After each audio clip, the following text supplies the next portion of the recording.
네. 오늘은 그 여섯 번째인데요. 홍익환의 조천항해로 이고 한 2시간 내로 마치도록 하겠습니다. 읽으신 분들은 되게 어떤 내용인지 아실 텐데 약간 특이한 경로를 통해서 중국에 가는 이야기입니다. 어,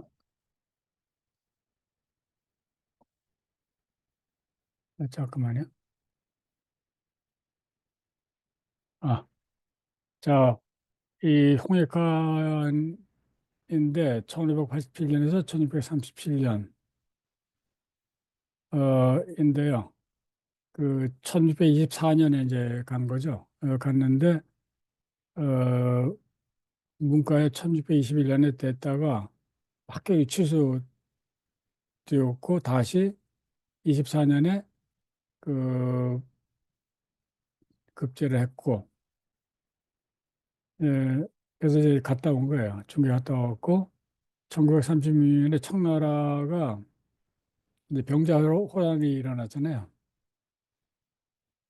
근데 이때 그 끝까지 청나라한테 굴복하면 안 된다고 하다가 청나라에서 화가 나가지고 그 세 사람을 잡아갔어요. 오달재, 윤집, 홍익환 세 사람을 잡아갔는데 그 가가지고서 살해를 당했습니다. 그러니까 선양에 가서 중국 연영성에 있는 선양에 가서 그래서 사막자에 한 사람으로 이제 알려져 있고요. 그래서 명중심의 사고를 이제 갖고 있는 그런 사람입니다. 묘가 경기도에 이제 이렇게 있다고 어디 보면은 그 어디에서 처형되었는지 그다음에 어디에 묻혔는지도 이제 모르는데 근데 이제 조선에서는 이제 묘를 이제 만든 거죠. 이렇게 만들어서 있고요. 유명한 이제 인사고 근데 이제 이 1624년에 왜 중국에 이제 갔냐 하면은 가게 된 배경을 알려면은 요거를 조금 좀 알아야 됩니다. 조선 국왕으로 책봉을 하는 절차가 있는데 명나라나 청나라에서 마찬가지인데 요 책봉을 하기 위해서는 명나라 황제가 이 세계를 조선에 내려줘야 됩니다. 왕한테. 칙서가 뭐냐면 직서는 중국 황제 명령을 적는 공문서를 칙서, 조서, 칙지, 칙령, 성지 이렇게라고 하는데 너를 조선 국왕으로 책봉한다는 것을 알리는 그런 문서입니다. 그럴 때 어떻게 하라고 훈시를 해요. 그래서 치기와 같이 이제 보내는 경우가 많고, 그 다음에 정식의 임명장, 그 조선 국왕으로 임명한데 임명장은 이제 고명이라고 하고, 그 다음에 왕으로 임명됐음을 물질적으로 표현하는 것이 왕이 입는 그 옷을 내려보냅니다. 옷. 정장인 거죠. 왕의 정장. 왕의 복식인 면복을 내려보내는데 중국에서 보내는 거예요. 면복은 요 두 가지로 이제 구성되어 있는데 하나는 입는 옷, 즉 곤복이라고 그러고 그다음에 머리에 쓰는 모자, 요거는 면류관이라고 하는데 이게 다 등급이 있어요. 그래서 칙서와 고명과 면복을 받으면은 조선 국왕으로 책봉되는 절차가 이제 끝나고 중국에서 조선 국왕으로 이제 인정해주는 이제 것이 되는 거죠. 그래서 그 이 책봉 치규 얘가 몇 개 남아 있는데 서울대 규장각 도서관에 뭐 이런 식으로 되어 있습니다. 이게 청나라 건데 막 한문 맥클레시피 그 굽고 있어. 아, 를 굽고 있어. 네? 네. 뭐, 무슨 목소리가? 밀크티 같은. 이상한 목소리가 나네. 음. 이, 이 치규가 이 청나라이기 때문에 만주족이기 때문에 요 만주어로 썼고 한문으로 썼습니다. 그다음에 면류관이 이거예요. 면류관. 면류관인데 그 중국 황제가 쓰는 모자는 이게 하나, 둘, 셋, 넷, 다섯, 여섯, 일곱, 여덟, 아홉, 열, 12개로 되어 있어요. 그래서 12류 면류관이라고 조선 국왕은 9개입니다. 이게 하나, 둘, 셋, 넷, 다섯, 여섯, 일곱, 여덟, 9개. 이게 조선 국왕이에요. 그래서 이것이 몇 개 붙어 있냐에 따라 가지고 등급이 매겨지는 겁니다. 그래서 요 직서 고명 면복을 이제 받아야 되는데 이때가 지금 상황이 묘하게 돼 갖고 어 일어났던 일들이 이제 이 논문에 잘 써져 있어요. 제가 논문에 이 요약을 이제 따왔습니다. 이용춘 선생이 인조반정 후에 파견된 책봉 주청사라는 이 기록과 외교활동이라는 걸 조선시대 학보에 이제 발표를 한 논문이 있는데 10여 년 전에 여기 자세히 내용이 나와 있어요. 나와 있는데 자, 이 내용을 보면은 인조는 광해군을 쫓아내고 그다음에 왕이 됐잖아요. 광해군은 제주도에 이제 소위 감옥에 갇힌 거죠. 갇히고서 인조가 왕이 됐는데 그래서 반정이라고 이제 하는데 쿠데타죠, 쿠데타. 그래가지고 즉위한 인종이 책봉을 받기 위해서 그걸 주청이라 그래요. 그 주소, 그 상주로 올려서 청하기 위해서 명예 파견했던 그 사신들이 있는데 이 사람들이 이경자 뭐 이런 사람들이 명예 갔어요. 가가지고 노력을 기울인 끝에 명예에서 조선 책봉 조선 국왕으로 책봉한다고 인조를 얘기를 하고서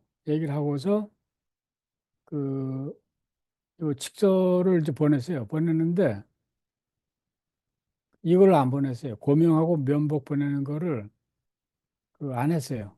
거부를 했어요. 왜냐하면은 이 인조가 새로 국왕이 됐는데 이 사람에 대한 그 소위 명나라의 신임이 확실하지 않았던 거예요. 그리고 조선을 지금 굉장히 필요할 때입니다. 조선이 명나라가 당시에 여진족하고 이제 싸움을 계속 하다가 이제 망하는 과정이에요. 망하는데 조선의 도움이 절실하게 필요하기 때문에 요런 차에 조선을 조금 더 컨트롤 해갖고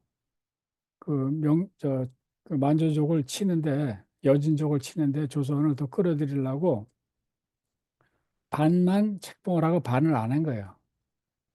그래서 그 다음 해에 그 24년에 다시 주청사를 보내는데 그때 요 서장관으로 홍익관이 따라가게 되는 겁니다. 그래가지고 이때에 주청사로 파견돼서 그래가지고 열심히 노력한 결과 요 고명하고 면복을 받아요. 그래서 중국에서 그걸 준다고 했고 해서 그거를 그 이제 중국에서 사신을 파견해가지고 보냅니다. 그 고명하고 면복을 보내달라고 요청하기 위해서 갔던 그런 연행사의 이제 일원이었어요. 그래서 그 책봉 이 고명과 그 면복을 보내달라고 이제 보낸 12월 달에 가가지고 그 다음에 재가를 얻고 그 다음 4월인가 얼마에 그 중국에서 와가지고 이 고명하고 책봉을 이제 면목을 보내줍니다. 그래서 책봉이 이제 만결이 되는 겁니다. 그 내용을 적은 글입니다. 근데 왜 그랬냐면 인조가 광해군을 내쫓고서 왕이 됐잖아요. 그래서 뭐 그때 뭐 여러 가지 이발에 난도 있고 아주 복잡한 때인데 그 명이 여러 가지 현실을 감안해서 개선을 해가지고서 조선을 좀 더 끌어들이려고 반쪽만 책봉을 한 거야. 그 절차를 안 끝내고 이제 그래서 상황이 이렇게 이제 됐던 것입니다. 그래서 내용을 보면은 그때 갔다 온 여행기입니다. 여행기인데 맨 처음에 홍익환이 요 주청사로 그 간 건 아니에요. 맨 처음에 동지사가 파견될 때 1224년에 파견될 때 일단 서장관으로 이제 임명을 받고 떠납니다. 떠나다가 떠나다가 평양까지 이렇게 이제 왔는데 그 사이에 조정에서 서울의 조정에서 급한 연락이 왔어요. 이 주청사를 먼저 보내는데 이때 서장관이 병이 나가지고 갈 수가 없으니까 네가 그 대신 요 자리를 채우라고. 그러니까 동지사가 아니라 요 동지사가 아니라 성절 겸 동지사. 이 성절은 이제 명나라 황제 생일 때 가는 거잖아요. 성절 겸 동지사가 아니라 이 주청사로 이 고명하고 면복을 요청하는 그런 주청사로 옮기라고 사정관으로 옮기라고 명령을 받은 거예요. 그래서 중간에서 그 이 연행사 다른 팀에 이제 합류를 하게 된 거죠. 이게 뭐냐면은 당시에 명나라에 엄청나게 보내는 거예요. 성절사, 그다음에 주청사 뭐 등등 해가지고 그 열심히 이제 그 북경을 이제 방문한 그런 영상을 알 수 있습니다. 그래서 급하다고 하니까 이제 막 달려가지고 이 주청사 먼저 떠났잖아요. 자기 그 팀보다. 그래가지고 정주까지 온 거야. 정주, 북한 그 평안도에 있는 정주까지. 그래가지고 여기서 이제 중요한 게 배를 탈 날짜가 촉박하므로 배를 탄다 그랬잖아요. 근데 의주가 아닌데 압록강을 건너는 배가 아닌데 배를 탄다 그랬잖아요. 그러니까 이제 이게 그때 사정을 이제 얘기해 주는 겁니다. 이게 뭐냐면은 이 사포에 다다랐다 하는데 거기서 이 주청사의 정사와 부사, 넘버 1, 넘버 2를 만나보고 이제 서장관 넘버 3인데 요 이 서장관이 타는 배가 삼선이에요. 삼선. 를 이제 체크를 해봤더니 아직까지 뭐 준비가 잘 안 돼 있어요. 아주.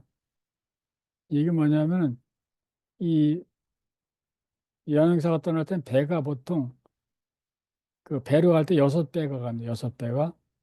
그냥 걸어서 갈 때 한꺼번에 가지만은 일본 배는 이 정사가 타고 2번 배는 부사가 타고 3번 배는 이제 서장관이 타고 그러고서 3, 4, 5는 이제 나머지 인원들이 타고 여기에 물론 뭐 그 노를 젓는 사람 뭐 등등 아주 많이 타지만은 이렇게 배가 이제 쭉 가는 거예요. 그래가지고 선사포에서 이제 떠난다 이렇게 돼 있잖아요. 근데 이게 뭐냐면은 먼저는 이렇게 해가지고서 연행사가 평양을 지나서 의주까지 와서 의주에서 이렇게 쭉 그 요동 지방을 가가지고 요양까지 와서 그 다음에 이렇게 내려가서 산해관을 거쳐가지고 그냥 북경을 갔잖아요. 근데 지금 이게 이 여진이 여기서 일어나가 여진이 명나라를 밀어붙여가지고 명나라가 후퇴해가지고 명나라 이쪽에서 싸우고 있어요 지금. 싸우고 있고 뭐 전쟁이 나가지고서 일로 갈 수가 없는 거예요. 여진족이 이쪽을 그 침탈에 침입해 있기 때문에 그래서 여기서 배를 타고 가는 겁니다. 배를 타고서 이렇게 가는 거예요. 이렇게. 그러니까 배가 6척이 되는 거죠. 그 배가 큰 바다를 못 가요. 예전에는. 그래서 육지에 바짝 붙어가지고 이제 섬을 들리고 들려서 이렇게 가는데 이렇게 가가지고 이렇게 가는 거예요. 이렇게. 여기 산동입니다. 산동. 산동에 이제 그 등주라는 데인데 지금 등내라는 도시예요. 거기서 내려가서 육로로 이렇게 가서 제남, 이 진안이 산동성의 수도인데 일려서 이렇게 아주 북경을 가는 거예요. 그래서 다시 이제 올 때는 이 거꾸로 이렇게 오는 거죠. 그래서 이 여행기가 되는 거예요. 이 여행기가. 여행사 이때 당시에는. 근데 이게 이제 굉장히 어려운 여행입니다. 이게. 이 보기에는 지도에서 보기 쉽지만은 이 보통 어려운 여행이 아니에요. 그래서 그 좀 더 이제 앞으로 보면은 자세하게 나오는데 여기쯤에서 배를 타가지고 이 가도라고 있어요. 가도. 요 가도가 이제 굉장히 중요해요. 여기에서 이쪽 가는데 요 가도가 어디냐면은 여기 있어요, 여기. 여기에 가도인데, 이 가도에 뭐가 있었냐면은, 명나라에 그 군대가 주둔해 있었어요, 명나라의 군대가 여기에. 왜 명나라 군대가 주둔해 있었냐면은, 이 여진이 여기서 쳐들어오니까, 이 후방에서 막으려고, 후방에서 공격하려고 군대를 추진시켰을 뿐만 아니라, 이쪽에서 후퇴해서 온 명나라 군대하고 사람들이 피난을 왔어요. 도망을. 조선서 이게 여기서 그 받아주기 힘드니까 조선에서 설득을 해가지고 이 섬으로 옮겼어요. 섬. 이 가도라는데. 그래서 여기 가도에 명나라 장군인 모문용이 있었습니다. 모문용. 모문용이 큰 군대를 거느리고 조그만 섬인데 군대와 여기에 피난민, 이쪽 요동에서 도망 나온 중국 그 피난민들이 이제 있었어요. 엄청나게 주둔했을 때입니다. 그래서 여기를 들려가지고 이제 가는데 이 모문용이 중국의 명나라의 마지막 희망이었어요. 마지막 희망. 여기서 어떻게 해가지고 영토를 회복하려고 노력을 했는데 이제 그 실패를 해가지고 뭐 계속 전쟁이 있었는데 저어서 명나라가 이제 망하게 되는 겁니다. 그죠? 그러니까 여기에 있는 여진족한테 명나라 망해요. 국경을 빼앗겨요. 그래가지고서 청나라가 되는 겁니다. 그 가장 큰 비유로 한다면 어떻게 얘기할 수 있냐면 쯔시마가 조선을 정복해가지고 쯔시마가 조선을 300년을 통치했다고 생각하면 그게 딱 맞아요. 비유가. 생각해 보세요. 쯔시마가 얼마나 조그만 섬이에요. 그 조선을 300년을 통치했다고. 여진족이 그랬어요. 여진족. 그러니까 이 사람들 보통 사람들이 아니에요. 여진족이. 나중에 이제 만주족이라고 하는데 이 사람들이 여기 들어와서 중국의 귀족이 돼가지고 이 중국 엄청난 땅덩어리를 300년을 통치했어요. 근데 중국은 자기네 왕조하고 이제 생각을 하는데 그 저희가 볼 때는 안 그런 거죠. 그래서 요 가도에서 쭉 가서 뭐 여기 록도도 나오고 막 그래요. 그러다가 석황도도 나오고 이렇게 가는 겁니다. 가깝게 가요. 이 배가 그 풍랑에 그 갈 수 있는 배들이 이렇게 많지가 않았어요. 그 소식이 아직까지 낮아가죠. 그래서 일로 가서 여기까지 와서 여기 섬들이 있어요. 섬들이. 섬에서 섬을 들리고 가지고 여기로 가는 거예요. 그래서 지금은 여기가 봉래라고 해서 펑라이라고 되어 있는데 그게 여기 등주였습니다. 등내. 저희가 한번 가본 적 있어요. 여기 가본 적 있는데 여기 군대 그 옛날 명나라 시설도 있고 해가지고 상당히 그 시설이 많이 남아 있는 그런 동네입니다.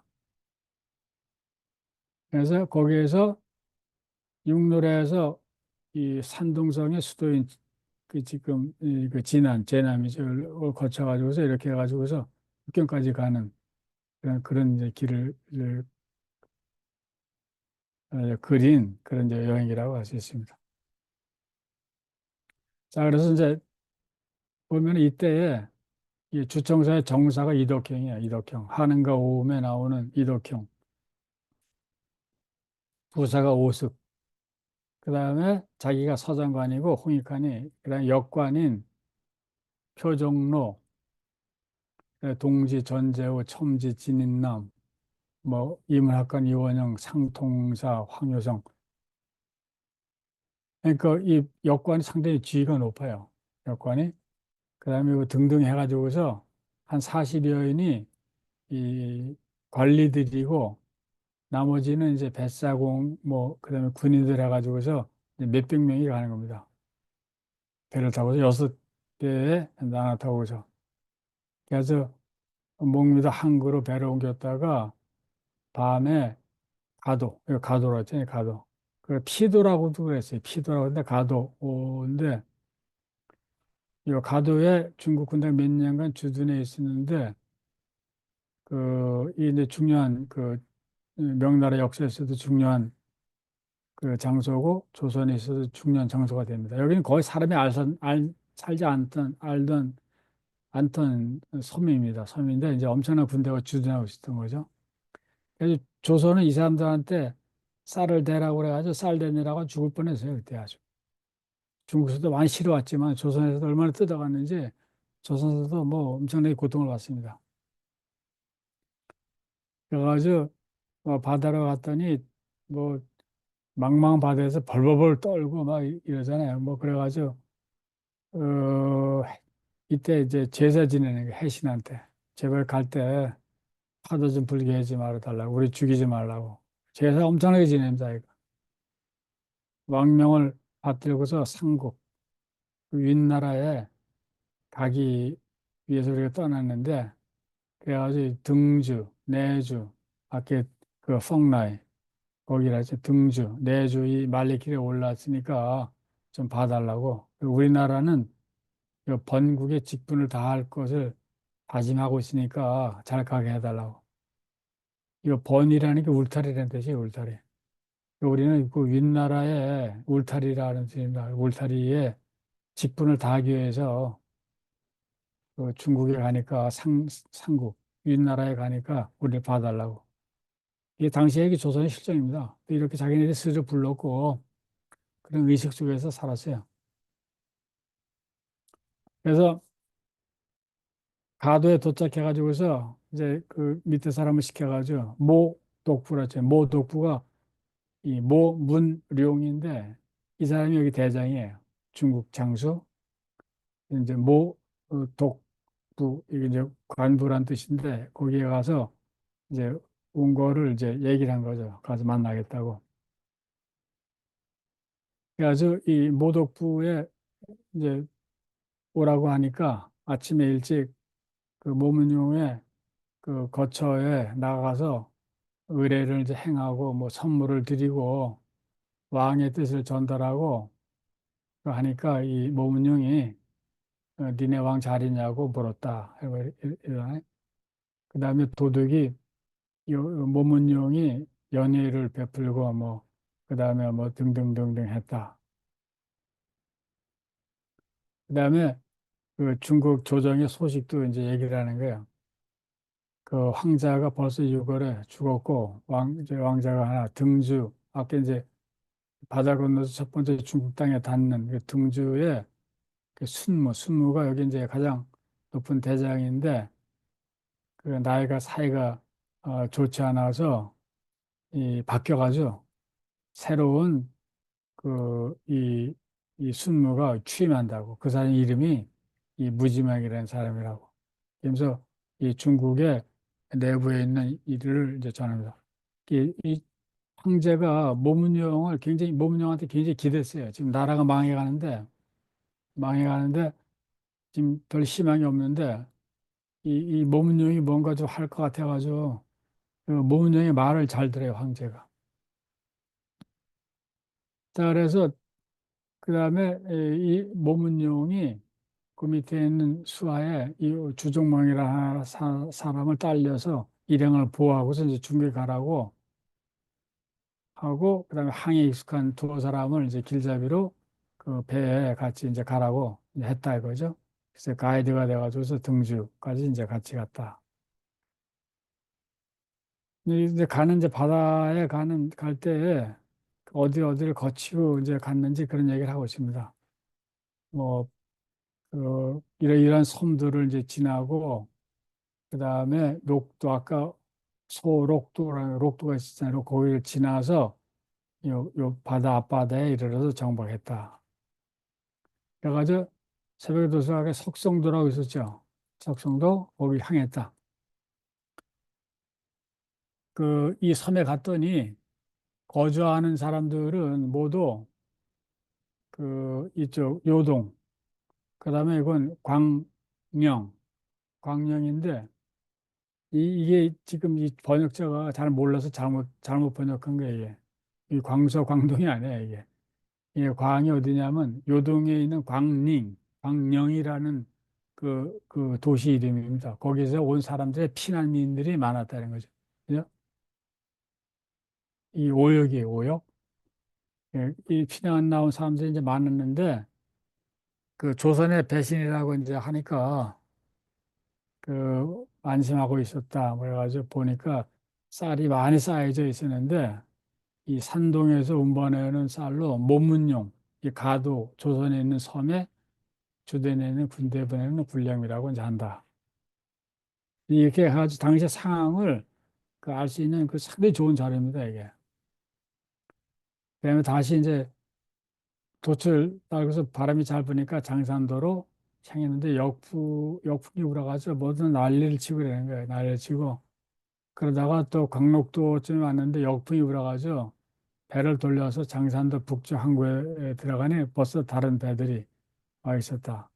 이 바람으로 이제 가기 때문에 기본적으로 그다음에 거기 노를 짓고서 이제 가기 때문에 이 바람이 어떻게 부는가가 이게 굉장히 중요해요. 그래서 바람이 제대로 불 때 떠나는 겁니다. 그래서 가도에서 100개를 떠난 뒤 4일 만에 비로소 한 자리에 만났다. 이 얘기 뭐냐? 여섯 개, 배가 여섯 척이 떠났는데 다 흩어진 거야. 흩어졌다가 4일 만에 만났어, 이제 겨우. 그래가지고 이게 이 목숨을 걸고 가는 거기 때문에 서로 보니까 기뻤다. 꿈만 같았다. 여기 들어가서 봤더니 오두막집이 산기슭에 이제 많은데 소와 양떼가 들에 가득하고 닭과 개가 거리에 있었다. 이렇게 보니까 전부 요동에서 오랑캐를 피해온 피난민임을 알 수 있었다. 이 오랑캐는 누구냐면 여진족이에요, 여진족. 여진족한테 중국 군대가 지니까 요동에서 피난민들이 쏟아져 이제 뭐 살겠다고 각 그 섬으로 막 도망온 거죠. 이 만주한테 지니까. 그 다음에 또 거기서 이제 들어가서 있다가 뭐 정박하고, 그 다음에 육선을 타고 가까운 물가로 옮겨서 이제 그 해안에 섬의 촌락을 구경하니까 떡집과 주점이 있었고 양곡이 쌓여 있었다. 이게 전부 이 등주, 내주, 이 산둥에서 보낸 군량민 거죠. 이 모문용, 가도에 있는 사람한테 보내는.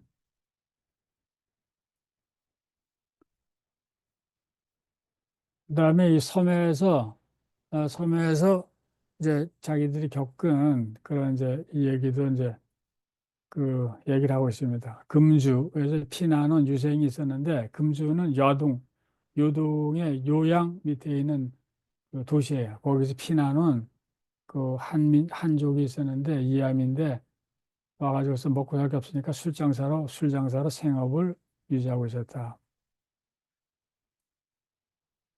그러면서 이런 것들을 보니까 이 수백 년 전에 내려오는 의관 문물이 이게 이제 중화 그 문화의 그 정통을 표현하는 언어입니다, 언어.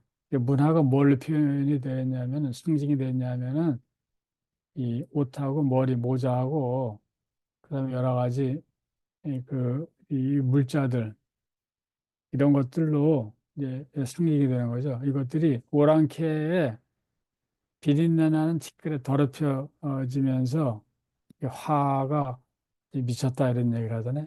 그러니까 오랑캐는 비린내가 나는 종족이야, 비린내. 만주족은 오랑캐, 그 여진족은. 이제 그렇게 표현을 하는 겁니다. 그래가지고, 이제 뭐 풍랑에 각 사람들이 뭐 설사와 구통에, 그 다음에 고생하고 상사와 부사는 식음을 전폐하고, 그래가지고 그 섬에 내리면은 그 들어나가서 이제 또 몸조리하고, 그 다음에 또 떠나죠. 떠났는데 집집마다 모두 쫓고 비린내가 코를 찔러가지고 구역이 날 지경이었다고. 그다음에 대개 여기에는 어떤 섬에 어떤 사람들이 있냐면 가달이 근자의 요동으로부터 돌아왔는데 머리를 모두 깎아 뒤집어갖고 머리털이 헝클어서 누천 모습을 보수. 이 가달, 이 달이 그 이 몽고족을 얘기하기도 하고 여진족을 얘기도 하는데 이 오랑캐입니다. 오랑캐인데 가달이면 뭐냐면 이 명나라한테 협조하던 오랑캐 명나라한테 이 사람들도 쫓겨온 거죠. 그러니까 그 비린내가 난다는 이런 사람들. 이 조선 사람들은 그 여진족이나 만주족을 인간 취급을 안 했어요. 이 쯔시마 사람도 인간 취급을 안 했듯이 일본 사람도 마찬가지야. 이 자기네끼리 있을 때. 그래서 이런 표현을 합니다. 근데 정오에 승려가 한 사람 찾아와가지고서 그 책 한 권을 보는데 이 승려가 뭐 하는 사람이냐면 모문용, 가도에 있는 모문용의 스파이. 이 사람이 이제 왔다 갔다 하면서 여기저기 정보를 알리는 모문용한테. 네, 그런데 그 모문용한테 붙어 있으니까 그 좀 힘이 있는 거죠. 그래서 이 섬에 새로 사찰을 창건한다고 한다. 권선문을 읽어야겠다. 착한 일 하라는 그 책자가 있습니다. 불교에. 그러면 천국 간다고. 그래가지고 이제 그 시주를 하면은 그 천국 간다고 이 글 책을 주고 그래요. 그러니까 니네가 돈을 나한테 바치면 바닷글에 평온을 빌어주겠다고. 그래가지고 결국은 쌀을 줬다 이런 얘기 하잖아요. 그죠? 그러면서 그런다고 무슨 효과 있겠냐? 그 다음에 식녀한테 어떤 바다의 신한테 제사 지내면 되냐고 하니까 바다의 신이 몇 개가 있는데 삼신이 있는데 그 다음에 그 신이 천비가 가장 소중하고 용왕이 있고 다음은 소송입니다. 이게 이제 그 바다 여행할 때 그 바다를 지배하는 신이라고 그 믿었던 신들의 이름입니다. 그래가지고 이세 신들한테 정성을 다해서 그 제사를 지내야 된다. 꼭 합니다. 그러니까 왜냐하면 이게 언제 죽을지 몰라요. 그러니까 어찌든지 하여간 그뭐 안전하게 가려고 여러 가지 해요. 하는데 그 중에 가장 확실한 게 바람을 잘 고르는 거하고 그다음에 제사 지내는 거예요. 신한테 살려달라고. 그러면서 이렇게 그래서 겉으로는 이거 다 이것이 음사라고 이제 폄훼하고 이제 이러기도 합니다. 그 다음에 가다가 이제 이게 어떤 이제 민간인 집에 묵으면은 이 집주인이 이제 방세를 다 받아요. 공짜가 없습니다. 그러니까 막 방세가 적다가 이 역관에 역사를 잡고 막 싸우고 뭐 이런 얘기도 이제 합니다. 그래가지고 아직까지 이제 이 바다를 못 건넜어요. 요동에서 금주지방. 수년 전에 이 진달이 진짜 그 오락가가 되는 거죠. 이 사람들이 이 요동에서 그 뭐 침탈을 다 하고 뭐 그다음에 이 바닷가까지 막 올고 하니까 여기서도 마음대로 움직일 수가 없었다. 이런 얘기를 하고요. 그래서 이제 그 뒤로 참장이 이 군인 대장이 몇천 명의 군사를 거느리고 여순 항구를 이제 지켰다. 여순이 맨 끝에 있는 데입니다. 요동반도에. 진달은 자기 나라로 돌아가고 요 가달, 요 중국한테 붙은 오랑캐들은 여기에서 이제 귀순에 산다 이런 얘기를 합니다. 그래가지고서 그 여순에서 이제 황성도 뭐 강록도 이렇게 지나가지고서 묘도 뭐 쭉쭉 해가지고서 쭉 연한 바다를 이제 건너서 드디어 요 산동에 그 등주에 도착을 했어요. 그 등주는 옛날 우이국이었다. 그 가봤더니 등주는 굉장히 큰 도시로 이제 군사 도시예요. 지금도 이 군사 그 성벽이 쫙 있고요. 바닷가에. 그다음에 군사가 주둔해 있던 그 본부가 있습니다. 좀 남아 있어요. 거기가 이제 관광지가 되어 있는데 뭐 그 얘기를 합니다. 그런데 이제 이 안에 들어가서 자지 못하고 민가의 숙소에서 그 숙소를 정하고서 이제 머물렀다. 이런 얘기입니다. 아직까지 자기네가 이쪽 안에 들어가서 그 정식으로 손님의 머물 수 있는 그 게스트하우스에 못 머물고 있는 거예요. 그래서 민가에 머물러 있었다. 왜냐면 아직까지 이쪽 대장에 허락이 안 떨어진 거예요. 허락이. 그 대장이 누구냐면 새로 임명된 이 무지망이라고 아까 모문용이 가르쳐 줬잖아요. 이 사람이 아직 그, 그 임명을 하는 여기에 그 임지에 오는 오는 때. 그래서 아직까지 이 사람을 맞이하느라 정신이 없어요. 이 사람의 그 승인이 있어야 되는데 그래서 아직 민가에 머물고 있는 겁니다. 그래서 이제 보니까 이 무지망이 이제 오는 걸 보니까 금으로 만든 교자를 타고 오그로 만든 안장이 뭐 휘황찬란하고 그 군인들하고 쭉 뭐 있고 나팔 불고 뭐 하면서 그다음에 기생들도 뭐 15명 여자 종들도 모자를 쓰고 뭐 등등 해가지고 이 화려하게 이제 그 행렬을 이루고서 이 취임하러 이제 오는 이런 걸 보니까 그 뭐 이 그랬던 습속이지만은 약간 대국의 그 유의를 볼 수 있었다는 그 인상을 지적하고 있습니다. 그래가지고 이제 얘기가 돼가지고 이 보정사라는 절에 이 머물라고 여기서 머물고 이제 이 중들하고 또 얘기하는 얘기도 있고요. 그다음에 그 모문용의 아까 울량차관이 여기 등주에 있었는데 다시 가도로 돌아가니까 그 편에 그 편에 임금한테 보내는 장계를 좀 전해달라고 인조한테 보내는 장계를 전해달라고 이제 부탁을 하는 겁니다.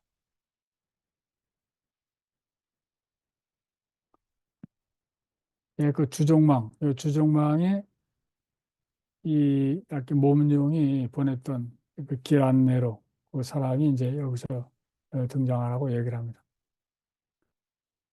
그 다음에 이 새로 부임한 요, 요 무지망이라는 요 순무, 요 사람이 이, 이 와서 하는 일들을 적고 있습니다. 맨 처음에 와서 사찰과 신묘에 두루 그 이제 뭐 돌면서 이제 그 아련을 한다 하니까 이 홍익환이 뭐라 그러냐면 얘네들이 사찰, 이 절에 가고 하는 것들이 못마땅한 거야. 조선에서는 안 가잖아요. 이 지배층이 공식 행사에. 그래가지고 중국 사람들이 이미 이 잡스러운 귀신을 이렇게 믿는 것이 이미 풍습이 되었다고. 애석하다고. 중국이 타락해 간다고.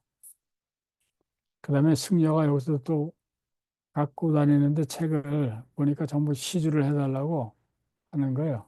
그래가지고 이 시주 책을 보니까 이 시주의 이 고관들이 전부 이제 했다는 그 기록이 있잖아요. 그러니까 이거 보고서 야, 중국은 완전히 이 불교의 나라가 됐구나. 뭐 이런 그 인상을 이제 얘기를 하고 합니다. 중국의 사대부도 이렇거늘 어리석은 백성은 말할 것 있겠느냐. 성교가 다 끊어졌다. 공자의 가르침이 다 끊어지고 말았다. 그리고 한탄하는 조선은 그 조선에 아주 갇혀진 세계에 살고 있기 때문에 이 자기네하고 다른 거는 전부 뭐 오랑캐예요, 오랑캐. 그 야만이고. 중국서도 이런 걸 기대 엄청나고 하고 왔는데 자기네하고 다르니까 한탄하는 겁니다. 자, 이 주종망 그 모문용의 그 마카에 있는 사람이죠. 그 서로 대화하는 거를 이제 적고 있습니다. 당신 나라의 패군, 강해군은 아직 평안하오 하니까 뭐 잘 있다고. 그다음에 이 또 주종이 뭐라면 작년에 책봉한 것은 그 실제로 한 것이 아니라 그냥 나라 일을 임시로 처리하라고 그때 한 거라고. 그러니까 반만 책봉을 했다는 거죠. 왜 그렇게 했냐면은 아직까지 명나라 조정에서 의견이 분분하다는 거죠. 이, 조선의 그 새로운 그 인조 반정 쿠데타에 대해서 새로운 왕이 된 거에 대해서. 그렇지만은 언젠가는 이 오랑캐를 쳐서 요등길이 통하면은 이 봉전을 책봉을 완결할 것이다. 이렇게 얘기를 하는 겁니다. 이 반쪽만 책봉했다는 거를 중국의 이 관리들이 이제 다 알고 있는 셈이 됩니다. 그러니까 이 홍익환이 뭐라고 하냐면은 이거 좀 곤란하다고 반드시 중국에서 우리를 책봉할 때는 우리나라 왕을 조사를 보내가지고 고명과 요 고명 면복을 보내주었는데 나누어서 이렇게 내려주었는데 이번에만 이렇게 반쪽만 하고 나니까 너무 해괴하다고. 그다음에 그 이전에 전례하고도 어긋나다고. 그래서 당신께서 조금 우리를 좀 도와달라고 명나라 조정에 뭐 편지를 단장 써가지고 그런 얘기를 하고 있습니다. 그래서 요 연행사의 목적이 고명하고 면목을 내려달라고 요청하기 위해서 보낸 그 사절 단임을 이제 확실하게 나올 수 있는 거죠. 막 그래가지고 여기서 이제 그 다른 사람도 만났어요. 등주에서 주흥모도 만났고 방장료도 만났는데 이 사람들은 좀 반가워하면서 잘 대해줬다고 그래요. 이게 왜 그러냐면 주흥모는 임진왜란 때 조선에 와서 활약을 한 사람이에요. 이 사람은 높은 고관은 아니지만은 그래서 이 조선하고 인연이 있는 사람입니다. 벌써 한 20년 이상 전의 일이지만은 그다음에 이제 오는 길에 그 이 문묘가 있어가지고서 거기에서 공자를 아련했다. 공자한테 제사를 인사를 드렸다. 그다음에 그러니까 문묘에 들려서 공자에게 그 절을 하고서 왔다 한 얘기 뭐냐면 예컨대 이런 거 똑같아요. 기독교 아주 독실한 기독교 카톨릭 신자가 다른 곳에 갔을 때 큰 성당이 있으면은 그냥 지나치지 않고 들려가지고서 한번 기도하고 이렇게 예배를 드리고 가잖아요. 그런 거와 마찬가지입니다. 이게 공자가 있으면은 공자는 예수니까 이 사람들한테는 들려가지고 이렇게 하는 겁니다.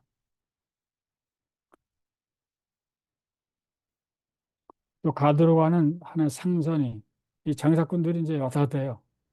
그런데도 많이 이제 주둔했고 하니까 이때 그 등주에 있다고 그 보고서를 써가지고 우리 그 왕한테 좀 전해달라고 그 보냈다 이런 얘기를 합니다. 등주 그에 관한 이제 여러 가지 누구를 만나고 하는 얘기를 이제 하고 있어요. 어떤 사람 만났더니 서울에 와서 한강에서 노른 적이 있었다 하고 뭐 서로 선물도 주고받고 하는 얘기를 합니다. 이 등주 성 안에 천문가가 그 있는데 어, 그 모문용을 따라 가지고서 그 요양에 있다가 오랑캐한테 쫓겨가지고 모문용한테 있다가 다시 중국으로 돌아왔는데 그 사람도 만났다 이런 얘기를 하고 있습니다. 그래가지고 이제 떠나야 되는데 이 떠날 때 이 중국에 이제 말하고 뭐 이런 그 수레하고 이런 것이 필요한데 이 새로 부임한 사람이 아직까지 승낙을 안 해주는 거예요. 그래서 그걸 기다리느라고 며칠 이제 머무릅니다. 12월이 지나서도 안 해줘가지고 그냥 이제 조바심을 내는 겁니다. 그런데 가만히 봤더니 이게 무슨 조금 이상하다고 이제 그 쓰기 시작하는데 이게 뭐냐면 자꾸 여기 지체하는 것이 이 중국에서 이렇게 일을 빨리 처리해서 뿐만 아니라 이 조선서 같이 온 역관들 통역하는 사람들 있잖아요. 이 사람들이 고의로 출발을 지연시키는 것 같다. 왜냐하면 여권들이 이 물건을 잔뜩 가가지고 와가지고 이걸 파는 거예요. 교육을 하고 아주 이제 돈을 벌려고. 그래서 가는 곳마다 하는데 등주가 크니까 여기에서 이 교육하는 데 바빠가지고 지체를 갔다. 그래가지고 이 여권을 끌어다가 곤장을 때리려고 하니까 이 상사와 부사가 그렇게 하지 말라고. 이게 이제 이렇게 보면 단순한 얘기겠지만 이게 굉장히 그 여러 가지 함축을 갖고 있는 얘기예요. 이, 이 상사, 부사, 그러니까 그 대사, 부대사, 그다음에 서장관, 세크레터리잖아요. 이 사람들은 요 일이 있을 때만 딱 임명돼서 한 번 끝나면 그 임무를 완성하고 가지만 여권들은 1년에 몇 번씩 왔다 갔다 하니까 이 사람들이 계속 왔다 갔다 하는 사람들이에요. 이 사람들은 네트워크가 다 있어요. 중국, 중국에. 그리고 이 사람들이 그냥 왔다가 그냥 가는 게 아니라 이 네트워크가 다 장사 네트워크, 장사. 계속 돈을 벌어요, 이 사람들. 그러니까 이 사람들이 모든 걸 조종한다, 뒤에서. 땡겼다, 뭐, 늦췄다 하면서. 그래가지고 이제 그거를 이제 알아가는 과정이 홍익하네. 그래서 권력은 여러 그 계층, 여러 층위에서 다양하게 이제 행사가 되고, 뭐 이제 그 서로 타협을 이제 보는 그런 현상을 이제 알 수 있습니다. 이 표정로가 여기 대장입니다. 역관 중에서 이 통역사 중에서 대장이야. 이 사람이 중국에 대해 잘 알고 뭐 등등 해가지고 이 사람 말을 상사와 부사도 들을 수밖에 이제 없었다는 거죠. 그래가지고서 여러 개 해가지고서 그 뭐 있었던 이제 그 에피소드 등을 적는데 어떤 사람은 와가지고 너희 나라가 임금을 폐해가지고 광해군을 폐했잖아요. 그 임금 세우기를 뭐 바둑 두듯이 하냐고 기강이 없다고 그래가지고 그 뭐 윽박질리기도 하고 그다음에 니네 그 일행을 봤더니 인원이 많아가지고 물건도 많고 그 말하고 노새가 100여 필이나 그, 듣는데 뭐 등등 하면서 이런 이제 그 규모를 알 수 있는 정보가 여기 있습니다. 그래서 이제 결국은 여기서 허락을 해가지고서 떠납니다. 육로로 떠나가지고서 어디에서 가서 어디서 자고 뭐 하는데 이 조선의 관리들이 이 재밌는 게 자기는 여기 가본 적이 또 없어요. 처음인데도 산동에 어디 가면 뭐가 있고 조그만 마을에 가면 뭐가 있고 다 아는 거예요. 그 자기 조선 나라보다 더 잘 알아요, 이 사람. 그게 뭐 어릴 때부터 중국에 관한 것만 있고 중국 역사, 뭐 지리 등등에 빠삭하기 때문에 어디에 무슨 뭐 비석이 있고 어디에 무슨 건물이 있고 거기에 옛날에 누가 있었고 하는 걸 아주 빠삭하게 알아요. 그 지금으로서는 도저히 이해가 되지 않는 그런 이제 그 행태인데 이게 당시 현실입니다. 그래서 갖는 곳마다 아는 게 많아가지고 적을 게 많아요. 여기에 뭐가 있고 뭐가 있고 그 보고 싶은 것도 있고 그래서 그 얘기가 쭉쭉 갑니다. 가니까 가다 보니까 뭐 호화주도 많고 산동이 상당히 부유함을 알 수가 있다. 가다 보니까 고급 장정이라는데 동방사학의 옛마을이 있다. 뭐 영릉의 옛 도읍을 지나 그러니까 한 몇천 년 역사를 깨고 있어요, 이 사람들이. 거기 뭐가 있었는지. 그러니까 장가에서 점심을 먹고 이제 그 가는 얘기는 크게 이게 어렵게 되는 얘기는 없고요. 가다가 승려들도 많이 만나요, 승려들. 이 승려는 조선서는 완전히 그 뭐 지배계고 한참 밑이잖아요. 근데 중국은 그렇지 않았어요. 그래서 그거에 대해 불만이 굉장히 많습니다. 어떻게 중들이 대접을 받냐고 이 나라가 망해 간다고 그런 얘기를 하고 있습니다. 그래가지고 여기서 어떤 그 생원 그러니까 유학자 학자를 만나서 이제 얘기를 나누는데 이게 중국 사람들이 그 조선에 대해 생각하는 그 인식이에요. 귀국이 평소에 예의 바른 나라 알려졌는데 오랑캐가 어딘지 요동을 점령하네 바닷길을 꺼려하지 않고 조공이 연속되니 이 삼국 중국을 숨기는 정성이 참 지극하다. 그다음에 이 모문용이 그 가도에서 애로이 그 있고 그다음에 조선이 저기 후방을 그 딱 노리고 있는데 힘을 퍼가지고 그 오랑캐가 꼼짝달싹 못하게 하고 있다. 그러니까 그 너네 나라가 충정을 다하고 있고 모문용이 그 열심히 그 하고 있다. 나중에 모문용은 처형당해.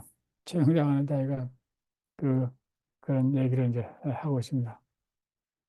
그다음에 너네 나라의 신앙, 인조가 현명하고 뭐 명철하다고 하고 예의가 돈독하다고 하니까 그 명나라가 그 인조의 도움을 받고 뭐 해가지고서 좀 회복을 할 수 있겠다 뭐 이런 얘기를 합니다.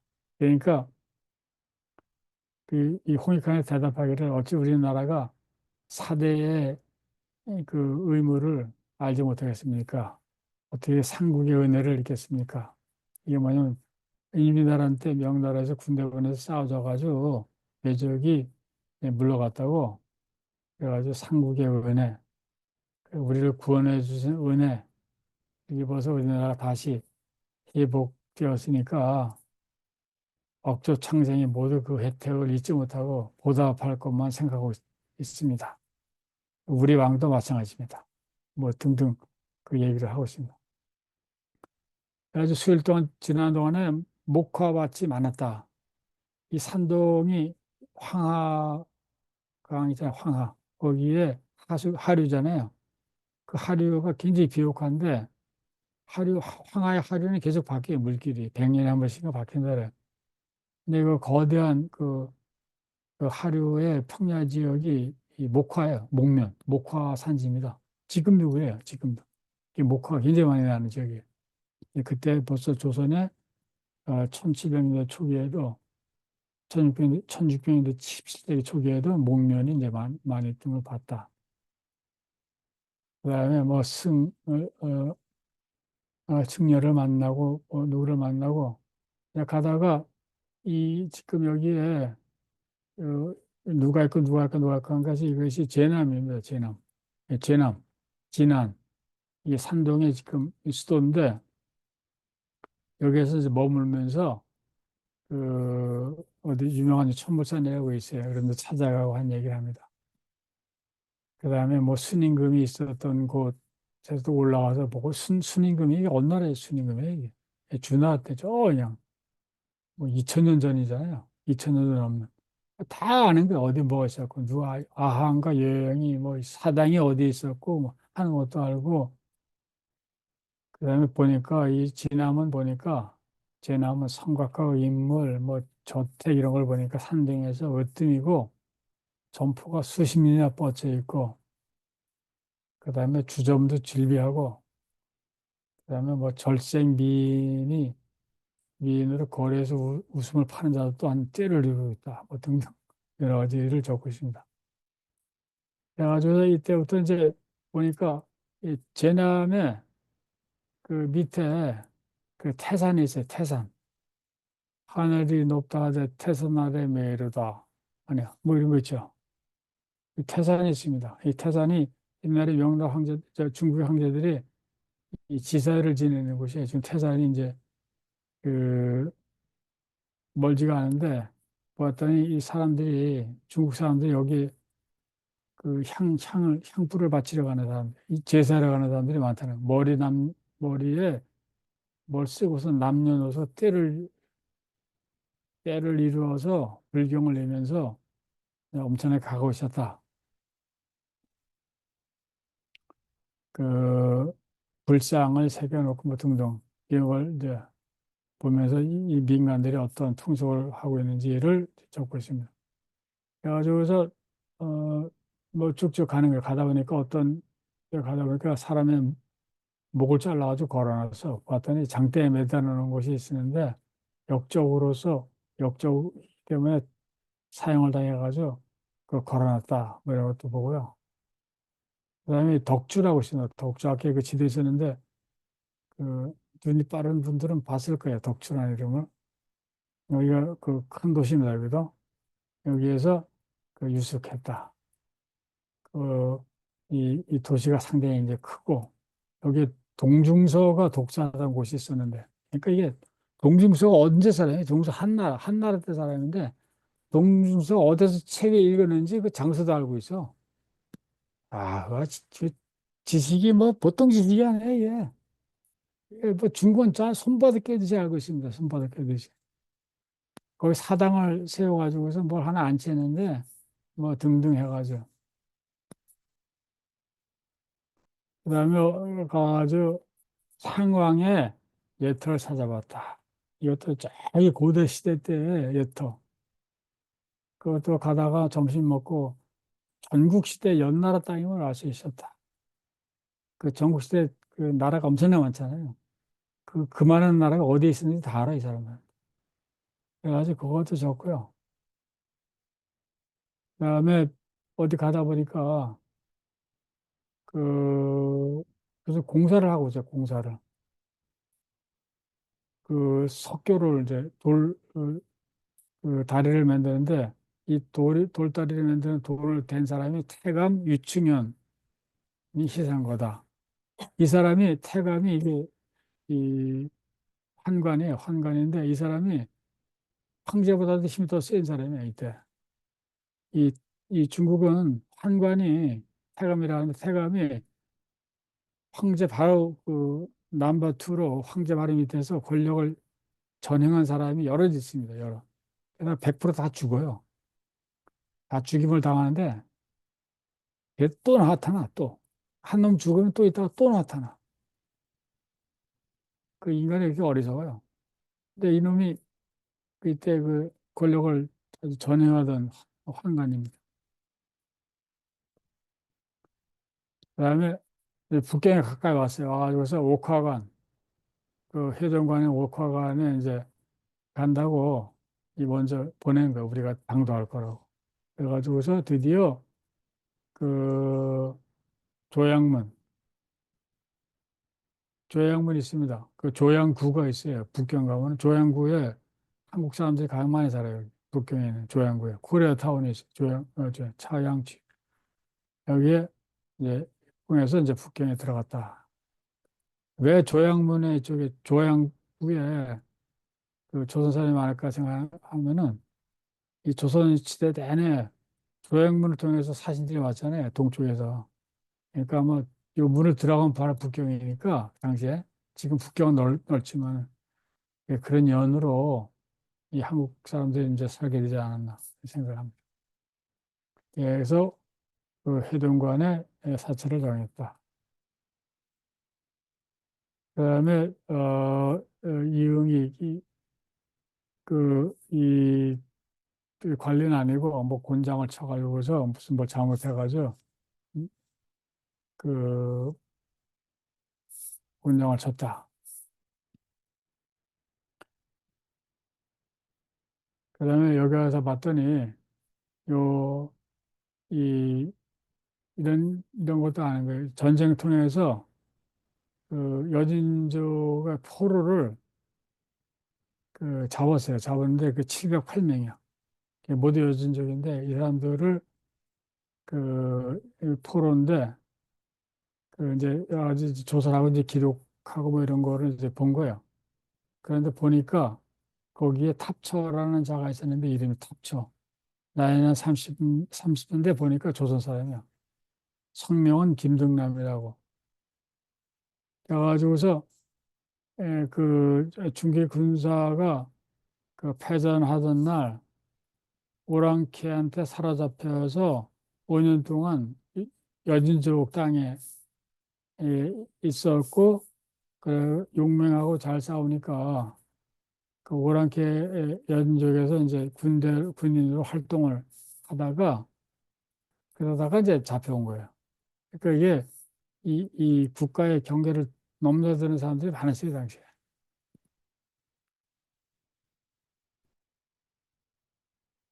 그다음에 이제 여기 북경에 다 도착하니까 이때부터 이제 본격적으로 이 고명하고 면복을 이제 받아가야 되는데 그때 운동을 합니다, 이제. 운동을 하는데 운동을 하는 빨리 이거를 좀 철회해 달라고 이 조정이 명나라 조정이 관리들한테 이제 부탁을 하고 하는데 어떻게 부탁을 하냐면 전부 그 와이로를 써가지고 부탁을 하는 거예요. 돈을 써가지고. 여기 이때는 돈이 없어 아무것도 안 돼요. 뭐 갖다 바쳐야 돼, 바쳐가지고.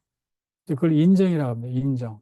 인정이라고 하는데 옛날보다 갑자기 더 되는데 명나라가 이제 가면 갈수록 이게 나라가 망해가니까 관리들도 점점 형편없어져가지고 그 부패가 아주 극에 이르러요. 극에. 모든 게 그 자기 돈 받자는 안 하죠. 외교고 뭐고 없어요. 군인이고 뭐고. 그래서 돈이 더 든다는 거예요. 그래서 그거를 하기 위해서 조선에서 가져오는 게 은하고 인삼입니다. 은하고 인삼. 그래서 그게 엄청나게 들어요. 이제 그 얘기를 쓰는 거예요. 그다음에 이 조의 아이라는 일로 첫 새벽에 궐문 앞으로 나갔다. 그래서 오문, 그 유명한 오문, 그 자금성에 거기에서 이제 머리를 5번 자르고 3번을 머리를 조아린 후 조에서 물러나니까 황제가 광록시 이 외교 사절을 접대하는 부서예요. 그 담당하는 거기에서 술을 하세에서 이제 먹었다. 그다음에 와서 보니까 이 강로가 있는데 강로가 이게 대학사입니다. 대학사가 이 장관보다도 더 권력이 있었어요, 이 사람들이.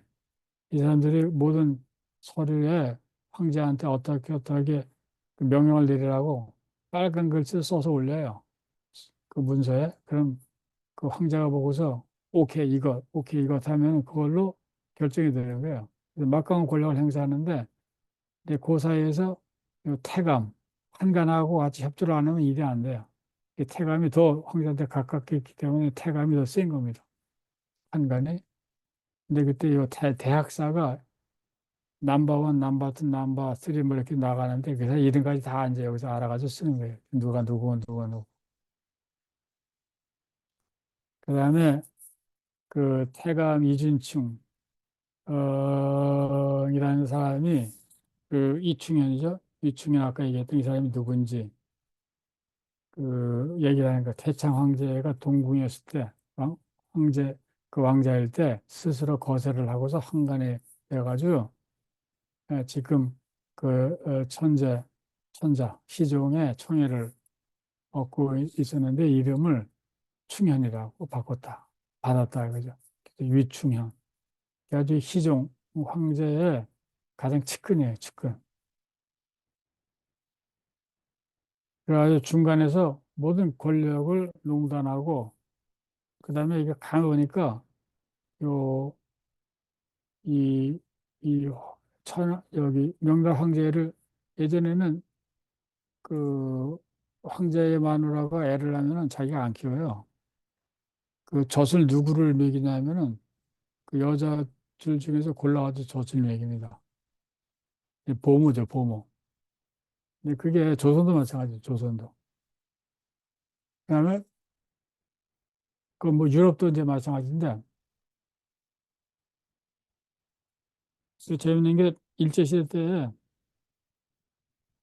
그 일본 사람들도 일본에 이제 이 조선에 와서 서울에 살잖아요. 살 때 그 조선 여자 애들을 그 이제 가정부로 이제 고용을 하는 거죠. 그 애를 하면은 애를 젖을 먹이게 한 경우도 많았어요. 그다음에 일본 여자들이 바쁘니까 조선에 이제 그 가정부가 애를 키웠어. 거의 보모처럼. 그래가지고 그 거의 자기 엄마인 줄 아는 애들도 있어요. 그래서 1945년 그 일본이 망하고서 다 귀국하잖아요. 그 애들이 그 안 떨어지려고 자기 키워준 조선의 여성한테. 그다음에 일본에 가서도 그 잊지 못해가지고 뭐 편지 쓰고 그런 기록도 꽤 있습니다. 자기 자서전에. 이게 정서가 완전히 조선 그 정서인 사람들이 꽤 많았어요. 마찬가지예요. 그 유모가 있었는데 황제의 유모. 근데 요 놈이 유충이라는 놈이 거셌다고 했는데 같이 노는 것 같아 이게. 그랬더니 둘이 붙어가지고 이 천하의 권세를 누렸다는 거야 이게. 그러니까 황제가 자기 보모인데 보모를 어떻게 자기 엄마 같죠 엄마처럼 생각하는데 이게 보니까 이게 그 권세를 누린 거예요. 그래서 이 명나라 조선의 첫 번째 그 권력자는 유충현이고 환관이고 둘째는 요 보모고 세 번째는 진짜 황제다 이런 황제. 근데 이 보모가 봤더니 나이가 40이 좀 넘었으면 아직도 얼굴이 반반하다, 명랑하다, 뭐 이렇게 아주 그 은총을 잘 받고 근데 유충한가 뭐 이렇게 한다 이런 얘기를 하고 있습니다. 근데 사실일 가능성이 커요. 이게. 그래가지고 유충현이 자기한테 빌붙지 않는 자는 미워해가지고 뭐 전부 배척해가지고 누구는 치고 해가지고서 이 조정이 아주 풍지박산이 난 거예요. 명나라 조정이. 그래서 파당이 갈라져요. 그래서 이때는 파당 싸움이 엄청나게 이제 강합니다. 그런 정보도 여기에 다 적고 있어서 이 재미난 이때의 그 중국의 파당, 이 조정의 파당 정치, 이것이 이제 굉장히 유명한 이제 그 역사적인 이거 사건들이고 한데, 요거를 이제 그 거기에 정보들이 이제 꽤 나옵니다. 예, 꽤 나와요. 그 다음에 이제 그때부터 이제 이, 이 명나라 조정에서 어떻게든지 요 고명하고 면목을 이제 좀 받게 내려달라고 그 왕하고 왕비한테 주는 거예요. 이 고명하고 면목이. 그래서 그 운동을 하는 것이 이제 여기 예, 쭉 나옵니다. 근데 이렇게 할 때 그 이 인정을 계속 써야 돼요. 이놈한테 가서 돈 줘야 되고 저놈한테 돈 줘야 되고 갈 때마다 돈 줘야 돼요. 그래서 그것이 은하고 인삼 갖고 하는 겁니다. 인삼. 근데 인삼이 굉장히 인기가 있었어요. 인삼이. 남자들한테 좋다고 이게 소문이 나가지고 조선 인삼이 최고라고 그래가지고 이게 가장 큰 그 저기 그 소문입니다. 그럴 때 벌써 동지사이랑이 왔어. 이게 아까 그 원래 홍익환이 그 임명됐던 게 동지사였잖아요. 그러다 앞에 주정사를 옮겼잖아. 근데 그 일행이 들어왔어요, 같이. 그 며칠 차이로 북경에 도착한 거예요. 그 조선에서 온 여행사가 예, 둘이 있는 겁니다. 그래가지고 그 뭐 등등 일을 해야 되는데 인정했을 와이로 했을 돈이 너무 적어서 이 손쉽게 하기 어렵다 이렇게 하니까 그냥 그 아주 곤란한 그 사정을 그 일기에 이 여행기에 열심히 이제 쓰고 있습니다. 인정했을 모든 놈이 그 인정을 바라고 있습니다. 은자하고 인상을 중국에 문지기부터 시작해가지고 전부예요, 전부. 나중에는 그 위에 있는 그 상서가 장관인데 장관까지 요구해요. 그러니까 이 배를 6개 끌고 온 게 이 그런 거 싣고 오고 뭐 그다음에 여권들 장사하려고 자기 물건 싣고 오고 해서 이렇게 되는 겁니다. 그런데 이게 안 해줘요. 왜 안 해주냐면 계속 안 해줘야지 자꾸 그 와이로가 들어오기 때문에 해준다고 그러고서 주면은 그 다음날 안 됐다고 그래. 조금 더 노력한다 그래. 또 주잖아요. 그 다음에 또 안 됐다 그래. 조금 더 노력을 더 해야 되겠다고. 조금 그 와이로를 좀 올리라고. 또 갖다 줘요. 이런 식으로 이제 하고 있습니다. 그래가지고 이 고명을 받는 게 이게 상당히 이제 힘든 그런 이제 상황이 되는데, 그 다음에 이제 근데 천자가 가끔, 황제가 가끔 나와가지고 뭐 이제 사람들 위험을 보이고 이제 겁을 주잖아요. 그럴 때 또 거기 가서 아침 새부터 가가지고 쭈그리고 앉아가지고 머리 박고 뭐 해가지고 그 얘를 또 피해를 하는 겁니다. 그때 보니까 벌써 어떤 그 유명한 관리들이 이 관직에서 쫓겨나가지고서 흰 옷을 입고서 성 밖으로 쫓겨나는 그런 이제 그본 거예요. 이 전부 유충이라는 놈이 그한 거라고. 그런 것도 이제 알고 하는 얘기를 이제 하고 있습니다. 그래서 이렇게 쭉 가는데요. 지금 그 7시 10분이니까 11시 10분이니까 조금 쉬시는 게 어떨까 생각을 합니다. 네, 그럼 좀 쉬었다가 20분에 네. 시작하도록 하겠습니다. 네. 인류학의 숲으로 초대합니다. 인문세닷컴에서 만나요.